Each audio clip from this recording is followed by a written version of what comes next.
नमस्कार दोस्तों, मैं आचार्य रविंद्र अध्यात्म अवेयरनेस पर आपका स्वागत करता हूं। दोस्तों, आज महालक्ष्मी के आगमन का, कृपा का, आशीर्वाद का इस वीडियो में विश्लेषण किया जा रहा है।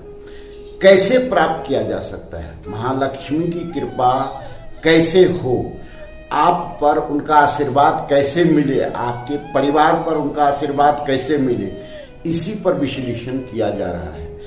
कुछ ऐसी गलतियां भूल करके भी आप ना करें ताकि आपको ये महंगा पड़ सकता है। अर्थात आपके घर में धन लक्ष्मी की वर्षा नहीं होगी, आशीर्वाद नहीं मिलेगा, दरिद्र लक्ष्मी की, अलक्ष्मी की कृपा आपको होगी। लेकिन इस सब से कैसे बचा जा सकता है, हम आज पूजन विधि कैसे करें महालक्ष्मी का, कौन कौन सा पूजन करें, किसका पूजन करें, क्या चीज लेकर के पूजन करें, इस पर पूरा डिटेल हम आज आपको बताने जा रहे हैं। समझे कि यह जो है महानिशा रात्रि है, अमावस्या के दिन होता है दीपावली पूजन। दीपावली पूजन में लोगों के मन में एक विश्वास है, आस्था है, और इसी विश्वास और आस्था के साथ अगर करते हैं महालक्ष्मी की पूजन तो निश्चित रूप से आपको धन का लाभ मिलेगा। जीवन में कभी भी आपको धन की कमी नहीं होगी। अब समझें कि हम अब आते हैं कि बारीकी में कि कैसा पूजन करना चाहिए। देखिए, एक लक्ष्मी की पूजन सब करता है, लेकिन अष्टलक्ष्मी का पूजन होना चाहिए। अष्टलक्ष्मी जैसे धन लक्ष्मी, धान्य लक्ष्मी, संतान लक्ष्मी, विजय लक्ष्मी, विद्या लक्ष्मी, ये सारे अष्ट लक्ष्मी हैं। और इन सब का अगर आप पूजन करते हैं तो सबका पूजन मतलब कि जो भी पूजन कर रहे हैं यह मन में कल्पना लेकर के, धारणा लेकर के, विश्वास के साथ करें कि हम अष्टलक्ष्मी का पूजन कर रहे हैं। अष्टलक्ष्मी के पूजन के साथ गणेश का पूजन आवश्यक है, और जो है सो कुबेर की जो है पूजन आवश्यक है। गणेश्वर पूजन को क्यों लिया गया है, इसका तार्किक क्या है, लॉजिक क्या है, इस चीज को समझने की कोशिश करें। किसी भी व्यक्ति के पास अगर अपार धन आता है तो उसके बुद्धि से आता है, विवेक से आता है। अगर उसके पास बुद्धि की कमी है, विवेक की कमी है, तो आप ये मान के रखें कि उनके पास लक्ष्मी की कृपा हो ही नहीं सकती है। अर्थात गणेश जो हैं सो दो प्रकार से इसकी पूजन जरूरी है। यह कि प्रथम पूजन कहा जाता है। किसी भी देवता का हम पूजन करते हैं तो सबसे पहले गणेश का पूजन करते हैं, फिर दूसरे का पूजन करते हैं, ये शास्त्रोक्त है। लेकिन सबसे जो मूल रूप है कि गणेश जी जो हैं सो बुद्धि के देवता है, आपके विवेक के देवता है। कि जब आपके पास बुद्धि होगी, विवेक होगा, तभी आप किसी भी कार्य को करेंगे तो वो संपन्न होगा। और इसमें यही चीज विश्लेषण है कि आप बुद्धि और विवेक को पहले अपने अंदर जागृत करें, और वह जागृत करने के लिए आपको गणेश की कृपा होना आवश्यक है। तो गणेश पूजन करने के बाद महालक्ष्मी, अष्टलक्ष्मी का पूजन करें, और उसके बाद कुबेर का पूजन करें। धन की प्राप्ति तो हो गई, लेकिन धन आपके भंडार में भरा रहे, यह तब फिर उसके बाद आप खर्च करते रहें और वह नहीं घटेगा। ये तभी संभव है जब कुबेर की आप पर कृपा हो। कुबेर जो है महालक्ष्मी के खजांची हैं, भंडार के जो है सो रक्षक हैं। भंडार इन्हीं के अंदर में आता है महालक्ष्मी का। तो इसे कहते हैं, आप सुनते भी होंगे कि कुबेर भंडार है, अर्थात जो कभी खत्म नहीं होने वाला, ऐसा भंडार जो कभी खत्म होने वाला नहीं है, यही कुबेर भंडार है। ये तीनों पूजन होना आवश्यक है आपके। हम ये भी बताएंगे कि आप कैसे करेंगे, क्या क्या चीज लेकर के करें। तो ये जब तीनों का पूजन कर लिए, अब देखिए इसमें जो है सो यंत्र की भी स्थापना करके आपको करना चाहिए। जैसे आप समझिए कि लक्ष्मी यंत्र, श्री सूक्त यंत्र जिसको श्री यंत्र कहते हैं, और उसके बाद कुबेर यंत्र, ये यंत्र की भी स्थापना करें और इनका पूजन करें, क्योंकि यह यंत्र है। यंत्र ऐसी स्थिति है जो निरंतर आपको प्रवाह बनाए रखता है, कृपा बनाए रखता है, आशीर्वाद बनाए रखता है। अब हम आते हैं कि पूजन किस समय करना चाहिए। स्थिर लग्न में पूजन करना चाहिए। किसी भी, आप मान रखिए ज्योतिषी नहीं है, कहाँ खोजने जाएंगे, तो स्थिर लग्न जो होता है गोधूली के वक्त में, अर्थात शाम के पहले पहर में ये स्थिर लग्न रहता है। और निरंतर आप देखते होंगे जितने भी मरवारी लोग हैं या जो दुकानदार लोग हैं, अच्छे धनिष्ठ लोग हैं, वह शाम के वक्त में ही, गोधूली वक्त में ही पूजन कर लेते हैं। उसके बाद चूंकि निरंतर उसके बाद ग्राहक आते रहता है और फिर अपने कारोबार में लग जाते हैं, तो ये समय उपयुक्त है। इस समय में आपको पूजन करना चाहिए, घर में भी और दुकान व्यापार स्थल पर भी। अब पूजन में कुछ विशेष तैयारियां करना आवश्यक है। पूजन में आपको तैयारियां क्या करना है? गन्ना लेना है आवश्यक, चूंकि ये इनके सबसे प्रिय है महालक्ष्मी की। आपको आंवला लेना है, यह भी प्रिय है। कमल गट्टा लेना है, यह भी प्रिय है। कमल का फूल लेना है, यह भी प्रिय है। जो रक्त चंदन है वह लेना आवश्यक है, ये भी प्रिय है। और लाल वस्त्र माँ को अति भाता है, तो यह भी लेना आवश्यक है। इत्यादि सब चीज लें और बढ़िया से इनका पूजन करें। फिर 56 प्रकार का भोग आप लगा सकते हैं, जो अगर जितनी श्रद्धा है, जितना चल बन सकता है, जो घर में बनाए हैं, बाहर से लाए हैं, प्रसाद के रूप में चढ़ाएं, मां प्रसन्न होगी। अब इसके बाद देखें कि कलश स्थापना करना आवश्यक है, क्योंकि कलश जो है आपकी समृद्धि का सबसे पहला सूचक कलश है।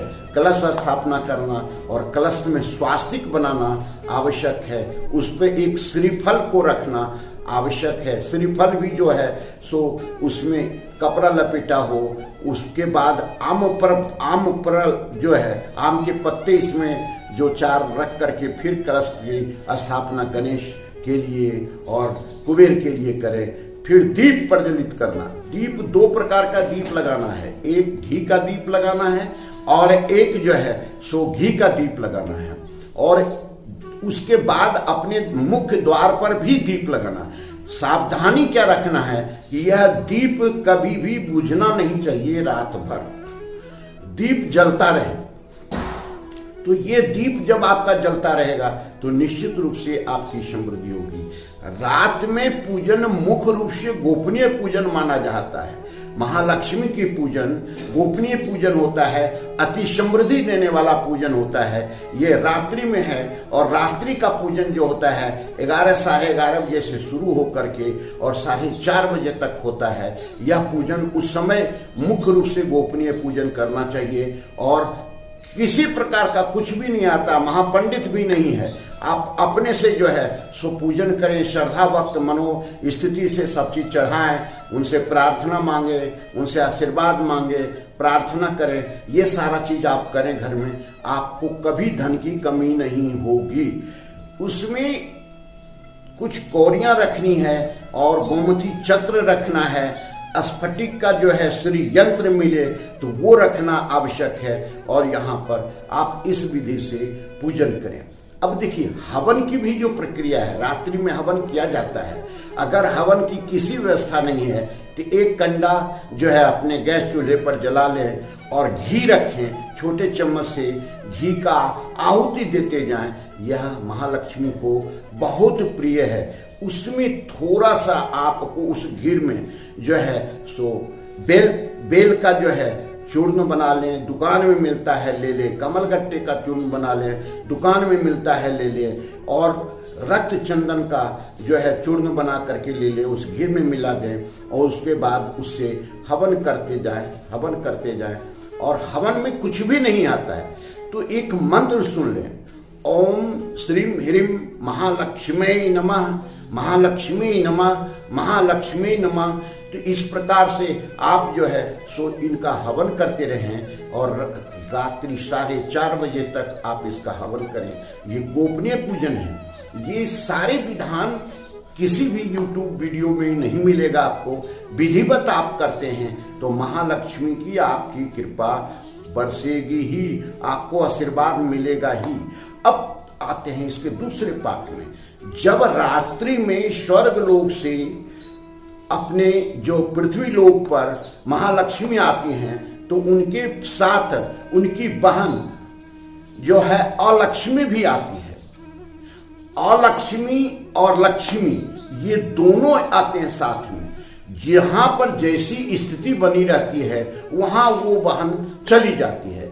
अगर आपके घर में अशांति है, प्रेम नहीं है, श्रद्धा नहीं है, विश्वास नहीं है, आप अपने ऐश मौज में हैं, नास्तिक हैं, आप ये सबको वैल्यू नहीं देते हैं, आपके घर में गंदगी बना हुआ है, सफाई नहीं हो पाया है, रंग रोगन नहीं हो पाया है, धुलाया नहीं गया है, अर्थात यहाँ निश्चित रूप से अलक्ष्मी का वास हो जाता है। जब अलक्ष्मी का वास हो जाता है तो निश्चित रूप से लक्ष्मी रुष्ट हो जाती है और वो फिर दूसरे घर चली जाती है। जहाँ पूरी सफाई है, उनके स्वागत के लिए आप खड़े हुए हैं तो कैसे खड़े रहेंगे? आप सोए रहेंगे और महालक्ष्मी आपके दरवाजे पर आए तो आपके घर कैसे आएगी?